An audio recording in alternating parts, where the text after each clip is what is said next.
So there is a matrix A, and we have to find the inverse of the matrix using the given equation. So, or we have to do a row transformation for the given matrix A.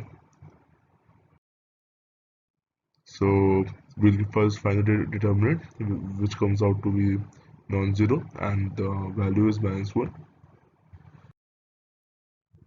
So after finding the minor of the matrix, the each minus, will form a matrix, and the inverse would be 1 upon the minor and the adjacent matrix.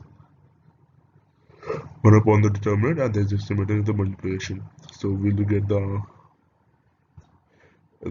A inverse answer. Now for the given equations, we have the A matrix, we have X, and we have B matrix. So for X is equal to A inverse B. So to find the X, Y, Z, we have to multiply A inverse and the B matrix. So we'll get the answer as X equal to 1, Y is equal to 2, and Z equals to 3. So the row transformation of the matrix A.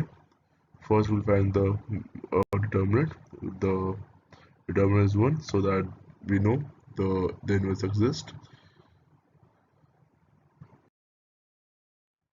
Now for the transformation, we multiply the second row. We'll subtract the we'll subtract 2r1 from r2, and simultaneously we'll do r3 plus 2r1. So we'll get the following result. We'll get this result.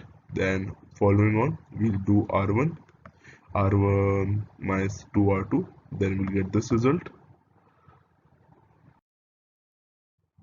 Then r1